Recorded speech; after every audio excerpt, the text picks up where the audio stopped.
Hentikan spekulasi, hapuskan berita yang tidak pasti. Tak pasti, jangan kongsi. Assalamualaikum, salam sejahtera dan salam keluarga Malaysia. Bertemu lagi kita dalam Pastikan Sahih edisi Isnin 7 November 2022 bersama saya Nadine Nordin.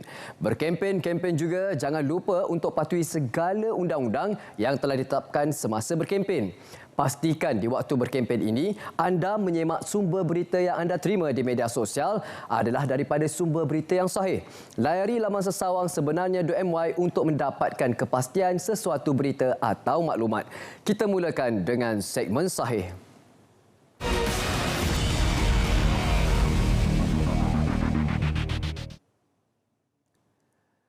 Semakin dekat dengan tempoh pilihan raya, semakin rancak penyebaran berita palsu. Walaupun berita ini telah kami kongsikan sebelum ini, namun masih terdapat individu yang tidak bertanggungjawab menyebarkannya. Mengenai warga Bangladesh dikatakan diberi MyKad menjelang PRU.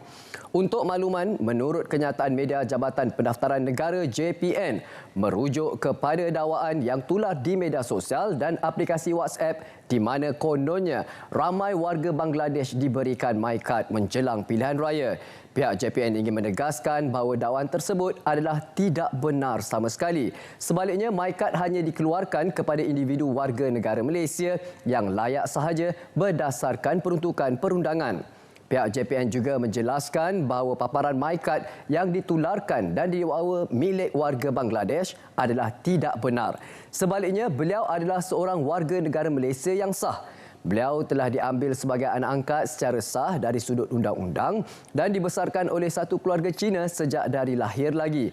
Malah isu ini telah dilaporkan oleh pihak media yang menjelaskan bahawa individu tersebut adalah warga negara Malaysia. Waspada laman sawang palsu permohonan e-Tauliah yang menggunakan nama JAIS. Untuk makluman yang sahih, portal e-Tauliah dibangunkan bagi memudahkan proses permohonan tauliah mengajar di wilayah Persekutuan Kuala Lumpur, Putrajaya dan Labuan. Dengan adanya portal e-Tauliah ini, proses permohonan dan semakan status permohonan dapat dibuat secara dalam talian.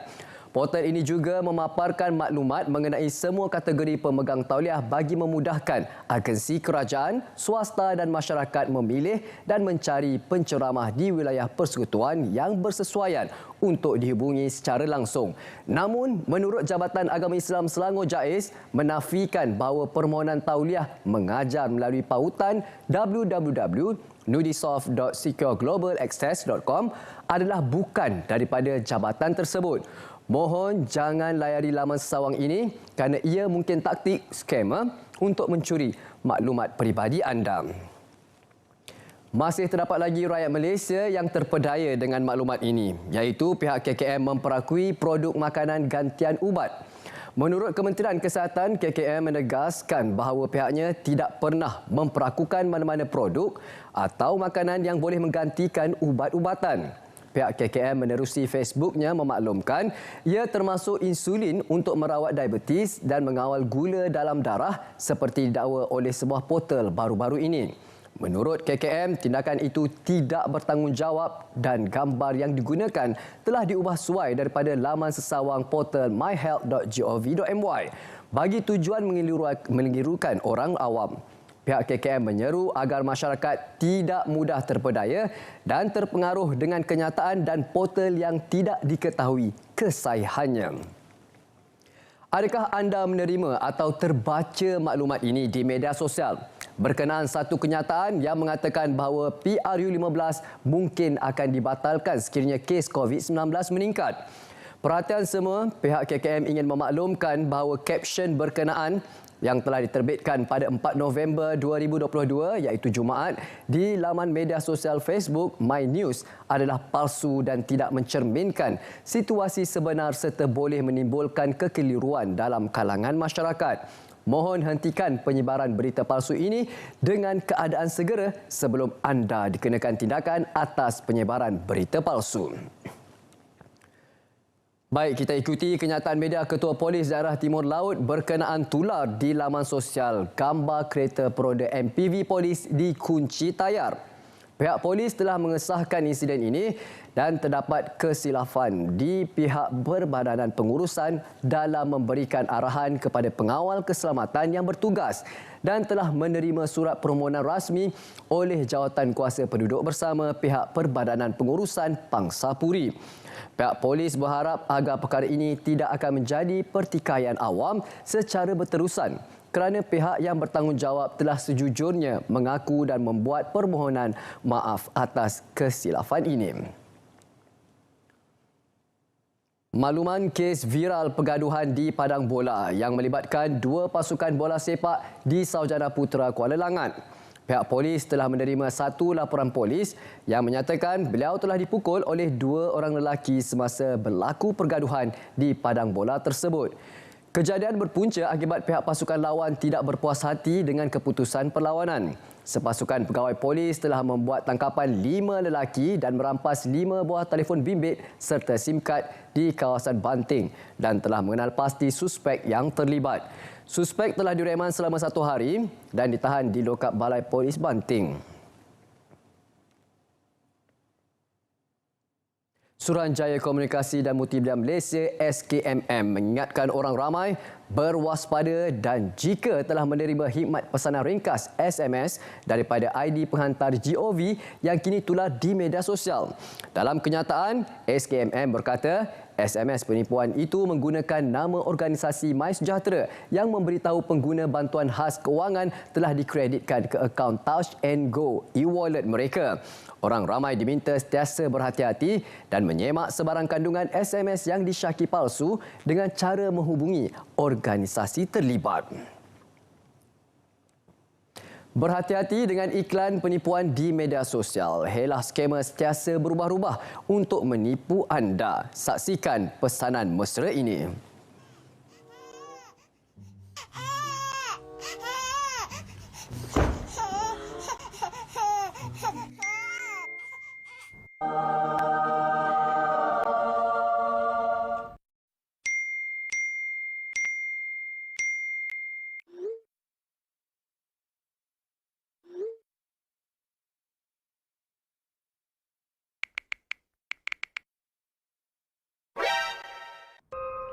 Duit hilang.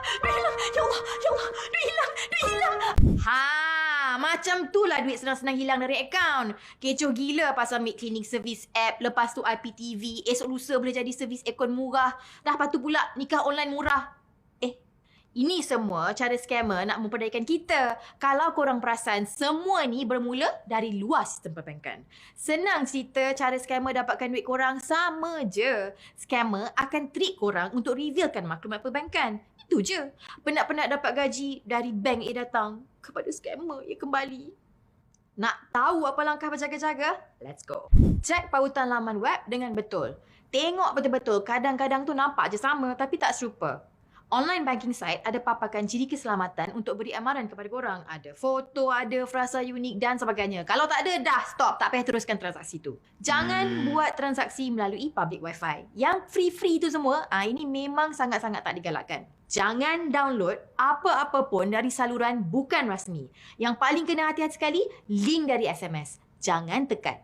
Jangan kongsi butiran ID atau kata laluan korang dengan sesiapa pun. Never ever. Perangkap dan ancaman scammer akan sentiasa berubah. Dapatkan maklumat scam terkini melalui Facebook Amaran Scam. Jangan lupa follow kami #SoalSekatSebar. Baik, jika anda ditipu, apa yang perlu anda lakukan? Anda boleh hubungi bank anda atau Pusat Respons Scam Kebangsaan NSRC melalui talian 997. Hentikan spekulasi, hapuskan berita yang tidak pasti, tak pasti jangan kongsi. Berat seketika, kembali selepas ini dengan segmen semasa.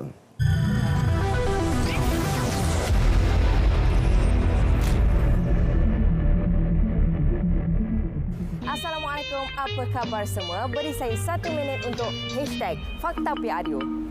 Marilah pergi mengundi. Jangan lupa kewajiban. Tahukah anda terdapat 3 fungsi SPR? Yang pertama, menjalankan kajian semula persempadanan bahagian-bahagian pilihan raya, iaitu tempoh kajian semula persempadanan tidak kurang daripada 8 tahun atau jika terdapat sebarang pindaan tambahan, pengurangan keanggotaan Dewan Rakyat atau DUN. Laporan kajian semula persempadanan disiapkan dalam tempoh 2 tahun dari ia dimulakan. 4 prinsip yang diambil kira apabila menjalankan kajian semula persempadanan iaitu sebagai kemudahan kepada pengundi tetapi tidak melangkaui sempadan-sempadan negeri, mengambil kira kemudahan pentadbiran bagi pendaftaran dan pengundian, jumlah pemilih yang seimbang kecuali mengambil kira kesukaran dihadapi, ukuran pewajaran bagi kawasan perlu diberi perhatian, mengekalkan perhubungan masyarakat dan pentadbiran tempatan. Fungsi kedua SPR ialah menguruskan pendaftaran pemilih baru dan membuat semakan ke atas daftar pemilih sedia ada. Fungsi ketiga, menjalankan pilihan raya umum, Dewan Rakyat, Dewan Undangan Negeri dan pilihan raya kecil sekiranya Dewan Rakyat dan Dewan Undangan Negeri dibubarkan. Ataupun pilihan raya kecil yang disebabkan kematian, hilang kelayakan, peletakan jawatan dan pembatalan keputusan pilihan raya oleh Mahkamah Pilihan Raya. #Fakta PRU. Jumpa lagi. Jangan lupa kewajiban pada negara.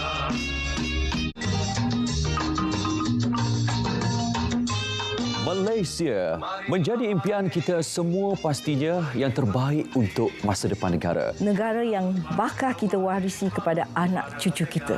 Hari inilah detiknya kita mencorak sebuah negara yang stabil, aman dan sejahtera. Inilah tanggungjawab kita bersama menunaikan mandat. Menentukan pucuk pimpinan negara. Kita perlu lakukan dengan yakin dan bijaksana. Menilai dengan matang dan rasional.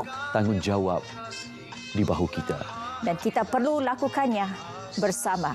Jangan nafikan hak kita. Hak memilih, peluang membantu negara. Terus maju dan sejahtera. Ayo, lunaskan hak kita. Tanggungjawab sebagai rakyat Malaysia. Marilah mari bagi pengundi. Jangan lupa kewajiban pada negara.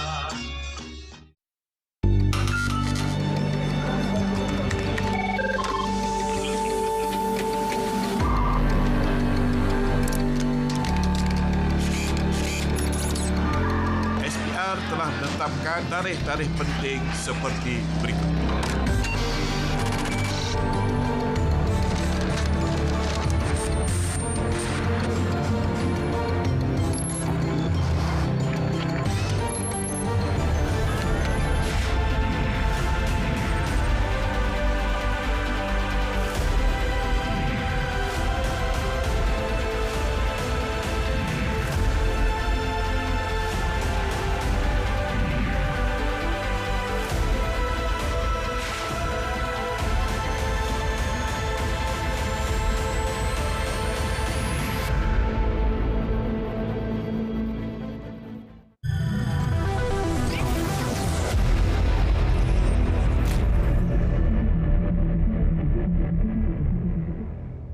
Terima kasih kerana masih lagi setia bersama kami dalam Pastikan Sahih. Ayo kita teruskan dengan segmen seterusnya, segmen semasa.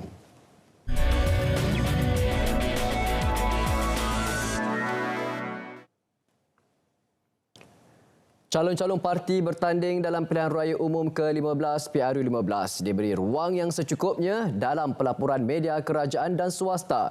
Menteri Komunikasi dan Multimedia Tan Sri Datuk Seri Panglima Tahun Plena Anwar Haji Musa berkata, kerajaan menjunjung konsep kebebasan media selagi pelaporan dibuat dalam konteks undang-undang, fakta dan bukannya berita palsu.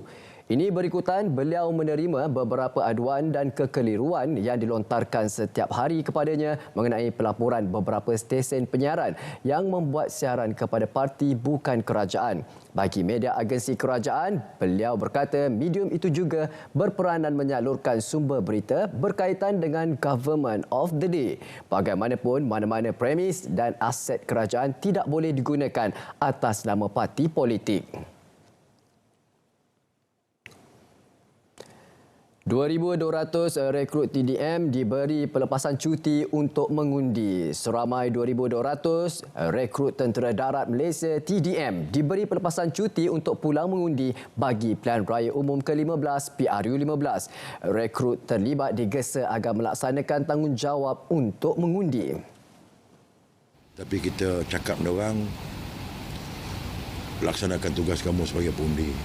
Sebab undi kamu ni penting untuk menggerakkan masa depan negara ke hadapan. Mereka layak mengundi, so gunakan. Especially yang budak-budak baru ni. Dulu 18, 21 tak mengundi, sekarang dah mengundi. Budak rekrut sekarang ni pun dah mengundi dah. Kita akan bagi cuti, ada bukan 2,200 orang kat Polisian ni. Yang di-Pertuan Agong Al-Sultan Abdullah Riaduddin Al-Mustafa Billah Shah menzahirkan ucapan setinggi-tinggi tahniah kepada Ketua Pegawai Eksekutif Persekutuan Hoki Asia, Datuk Muhammad Tayyab Ikram. Ini susulan pemilihan beliau sebagai Presiden Persekutuan Hoki Antarabangsa FIH yang baharu pada Kongres Persekutuan ke-48. Istana Negara menerusi hantaran di laman Facebook memaklumkan sebagai penaung Diraja Persekutuan Hoki Asia, Seri Paduka Baginda berbangga dengan pencapaian Datuk Muhammad Tayyab. Menurut Seri Paduka Baginda, ia merupakan satu pengiktirafan terhadap sumbangan besar beliau kepada pembangunan hoki di Asia. Baginda turut mengucapkan selamat maju jaya kepada beliau dalam membawa FIH ke peringkat lebih tinggi. Kekurangan bekalan telur ayam dalam negara ketika ini adalah berpunca daripada kegiatan penyudupan ke negara jiran iaitu Thailand. Kegiatan itu berlaku berikutan harga telur ayam di Thailand lebih mahal berbanding Malaysia. Saya berharap sementara memohon peladang-peladang menyegerakan peningkatan pengeluaran 100,000 telur sebulan, shortage bulanan. Jadi kalau pula ada yang membawa telur tu ke selatan Thailand, maka shortage akan jadi lebih daripada 100,000. Maka lagi lambat nak memulihkan bekalan. Lokasi litar lumba drag untuk sukan pemotoran di Pahang akan diumumkan selepas Pilihan Raya Umum ke-15 PRU15. Peruntukan pembinaannya akan dibentang semula untuk kelulusan. Setakat ini hanya Terengganu dan Melaka sudah mempunyai litar pemotoran masing-masing. Litar ni dah diumumkan di dalam bajet. Dalam bajet dah diumumkan satu negeri, satu track untuk drag race ni. Satu negeri satu. Dah diumumkan di dalam bajet. Cuma untuk Pahang saya ambil bera lah. Di mana dan sebagainya selepas pilihan raya. Because kita kena bentang semula bajet untuk kelulusan. Kita cuma bentang baru ni kerana parlimen bubar dan kita tak boleh nak proceed dengan bajet tersebut. Okey, terima kasih. Ya. Lokasi kita tengah minta pejabat daerah mencarilah kawasan mana yang sesuai. 12 pendatang asing tanpa izin parti warga Indonesia ditahan bersama 2 kru bot asing dalam cubaan menyeludup keluar dari perairan Selangor. Tekong bot tersebut dipercayai cuba membawa kesemua penumpang keluar secara haram pada kedudukan 2.5 Batu Nautika Barat Daya, Kuala Selangor. Kira-kira pukul 3.14 pagi pada 5 November 2022. Berdasarkan kronologi, Maritim Malaysia Negeri Selangor mengatur gerak sebuah bot bagi memintas bot tersebut. Setelah menerima maklumat daripada Radar Sistem Pengawasan Laut Malaysia, SWASLA, Pusat Pengawasan Laut ACC Kelang. Pengarah Maritim Negeri Selangor berkata, Radar SWASLA mengesan satu vesel mencurigakan di perairan Pulau Angsa menuju Jeram. Vesel berkenaan yang berupa sebuah bot kayu berjaya ditahan setelah dikejar hampir 15 minit. Daripada siasatan awal terhadap salah seorang parti, mereka dikenakan bayaran sebanyak RM3,000 seorang untuk satu perjalanan. Bot dan kesemua parti yang ditahan dibawa ke jeti pasukan polis Marin PPM Pulau Indah untuk siasatan lanjut. Ibu bapa perlu menggalakkan anak-anak mempelajari seni silat. Ia bukan sahaja untuk mempertahankan diri, malah memartabatkan kesenian itu. Datuk Seri Muhammad Hassan berkata, seni mempertahankan diri tersebut perlu diperluas bagi membentuk jati diri yang tinggi dalam kalangan generasi muda. Lebih membanggakan penglibatan anak muda perempuan dalam seni silat yang menyemarakkan lagi semangat perjuangan dahulu. Beliau berkata demikian semasa menghadiri Majlis Istiadat Penggunaan Bengkong dan Sijil Watikah Pertubuhan Seni Silat Tanah Baru Cemara Negeri Sembilan. Majlis istiadat ini melibatkan 4 gelanggang meliputi Bahau, Taman Margosa, Senawang Jaya dan Seremban 2. 5 rumah berhampiran pintu gerbang Kampung Baru di Jalan Raja Muda Musa di Ibu Negara musnah dalam kebakaran. Komander Operasi Kanan Penolong Penguasa Bomba Rahmat Kamaruzaman berkata, pihaknya menerima panggilan kecemasan berhubung insiden itu pada 8.15 malam. Seramai 36 anggota dari Balai Bomba dan Penyelamat Titiwangsa, Sentul, Jalan Tun Razak dan Hang Tuah serta unit bantuan perkhidmatan kecemasan dikerah ke lokasi kejadian. Kebakaran melibatkan sebuah rumah yang mempunyai 5 pintu terbakar 90%. Tindakan operasi pemadaman menggunakan teknik ofensif dan defensif dengan membuat cooling di rumah berhampiran. Tiada mangsa terlibat dan punca serta anggaran kerugian masih dalam siasatan. 6 mangsa termasuk seorang bayi berusia 2 tahun cedera selepas kenderaan dinaiki dihempak pokok tumbang susulan hujan lebat di Jalan Mahkota Taman Maluri. Kesemua mangsa terdiri daripada 2 warga emas, 2 dewasa, seorang kanak-kanak dan seorang bayi dikejarkan ke Hospital Ampang bagi menerima rawatan. Komander Operasi Mazuri Mat Zain memaklumkan seramai 18 anggota dan 4 jentera daripada Balai Bomba Penyelamat, BBP, Hang Tuah dan Bandar Tun Razak bergegas ke lokasi kejadian selepas menerima panggilan kecemasan sekitar pukul 4.07 petang. Susulan itu, bomba bertindak memotong dan mengalihkan pokok tersebut bagi membuka laluan yang terhalang. 4 daripada mangsa melibatkan satu keluarga menaiki Produa Myvi dan kesemua mereka mengalami trauma serta kecederaan kecil. Sementara itu, 2 lagi mangsa merupakan penunggang dan pembonceng motosikal mengalami kecederaan kaki dan luka. Operasi turut dibantu pihak Angkatan Pertahanan Awam dan Dewan Bandaraya Kuala Lumpur DBKL. Ini pula 2 lelaki maut apabila kereta yang dinaiki bertembung dengan bas ekspres dalam kejadian awal pagi 6 November 2022. Kemalangan berlaku kira-kira pukul 5 pagi di Kampung Aur Tanjung, Tok Uban, Jalan Pasir Mas, Tanah Merah menyebabkan 2 mangsa terkorban merupakan pemandu kereta. Ketua Polis Daerah Pasir Mas berkata, pihaknya menerima satu panggilan kecemasan pada pukul 5.30 pagi memaklumkan kemalangan membabitkan sebuah bas ekspres dan sebuah kereta.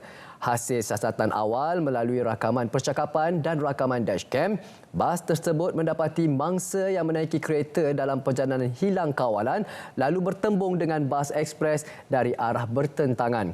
Kedua-dua mangsa disahkan meninggal dunia, manakala pemandu bas ekspres berusia 58 tahun itu cedera ringan dan telah mendapat rawatan di Hospital Pasir Mas.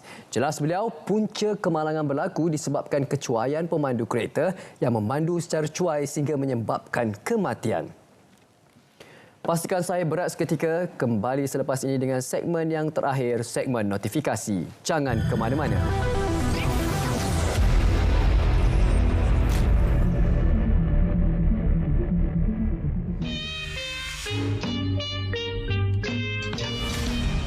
Marilah mari pergi mengurusi. Assalamualaikum, apa khabar semua? Beri saya 1 minit untuk #FaktaPRU. Tahukah anda Akademi Pilihan Raya ditubuhkan pada tahun 2007 dan pada ketika itu dianggotai seramai 10 pegawai sahaja dan kini pada tahun 2022 dianggotai seramai 31 pegawai APR dan kumpulan sokongan.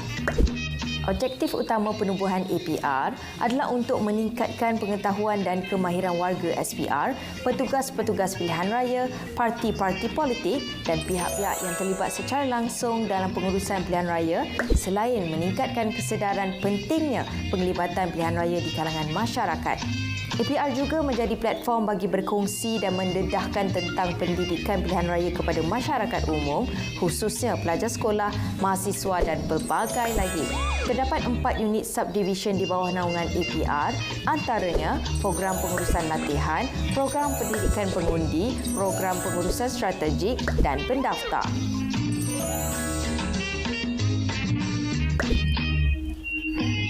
Nak tahu lebih lanjut? Jom layari media sosial APR, Facebook, Twitter, Instagram dan juga TikTok. #HakTapiaRU. Jumpa lagi. Pergi mengundi, jangan lupa kewajiban pada negara. Proses pilihan raya. Pertama, terdapat pembubaran Dewan Rakyat atau Dewan Undangan Negeri. Kedua, pihak Suruhanjaya Pilihan Raya terima pemakluman rasmi daripada Speaker. Ketiga, mesyuarat khas Suruhanjaya Pilihan Raya akan diadakan. Keempat, pegawai pengurus terima writ daripada Suruhanjaya Pilihan Raya. Kelima, pegawai pengurus akan mengeluarkan notis. Keenam, proses penamaan calon. Ketujuh, kempen akan dijalankan. Kelapan, pengundian awal. Kesembilan, proses pengundian. Kesepuluh, penjumlahan rasmi untuk undi dan keputusan pilihan raya. Jom jalankan tanggungjawab kita. Selamat mengundi. Pesanan ini daripada RTM.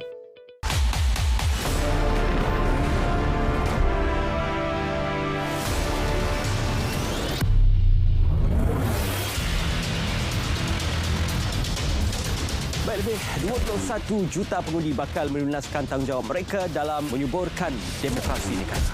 222 kursi di Parlimen, manakala di DUN 42 di Pahang, 59 di Perak dan 15 di Perlis, manakala 1 di Bugaya. Naratif khas PRU 15 bermula 5 hingga 18 November 2022 pukul 9 malam di TV1 dan saluran berita RTM.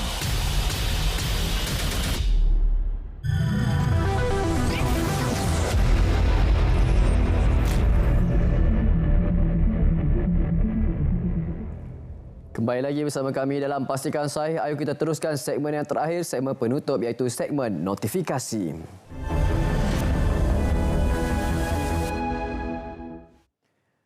Baik, kita mulakan perkongsian kita pada hari ini dengan sama-sama kita saksikan naratif khas PRU 15 pada malam ini 7 November 2022 9 malam di saluran TV1, siaran serentak di saluran berita RTM My Freeview 123 iaitu dengan tajuk yang dibawa adalah Media Bias. Media Bias, adakah media tidak adil? Sama-sama saksikan naratif khas PRU 15 pada malam ini.